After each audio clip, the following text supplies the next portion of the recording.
Hockey Canada says there were more than 900 incidents of on-ice discrimination reported last season. That's from a first-ever report tackling the issue.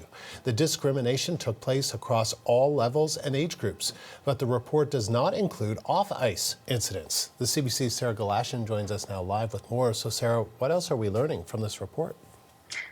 Yeah, Andrew, we're talking about more than 100 incidences, some viewed by officials, some not happening outside of what officials could actually see. And what we're talking about specifically are acts of intimidation, verbal threats, insults happening on ice, either before games or during the games. This report, as you say, is the first of its kind. What it does is break down, as I say, what officials do and maybe did not see. In fact, of those more than 900 we're talking about, 512 penalties were for discrimination were witnessed by the officials, but another 415 were actually allegations that something had happened. Officials hadn't seen it, but nonetheless, it was investigated. Most of the penalties that were doled out were given in the U18 category. In fact, I'm talking about 55% of the penalties, 76 of them occurring at the competitive level. The other thing this report does get into is the kinds of discrimination that they're dealing with here, and they break it down. In fact, 61% of those incidents were based on sexual orientation or gender identity. 18% of cases were based on race, 11%, to do with disability. Of those who were actually receiving penalties here or were penalized, 96% were the players. Of the 4% remaining there were coaches or bench staff. And of those who were receiving penalties, Andrew, 99% of them were male. And so what kind of punishments do players face for this kind of behavior?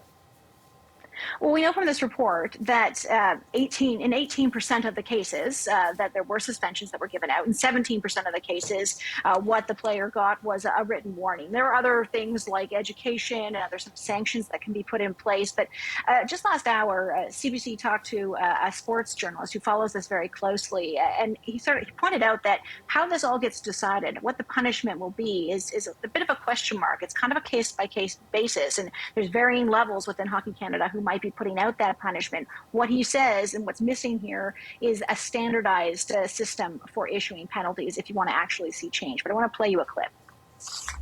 There has to be sort of a harsher implementation of penalties. Like it's one thing to have a policy to report incidents of racism and that penalties have been called a level, but then what happens? Is there going to be a suspension component? Is there going to be an education component that a lot of academics in this space have sort of argued for? Is there going to be an outright zero tolerance enforcement of this? It's good to know that there's data to sort of prove once and for all that this is a systemic problem, but now what happens from a policy level? I think there has to be a policy follow-up, and I think Hockey Canada has to make it clear to the member federations, whether at a provincial level or if they're big umbrella leagues at the Greater Toronto Hockey League, that there has to be an enforcement of policies that come from this data.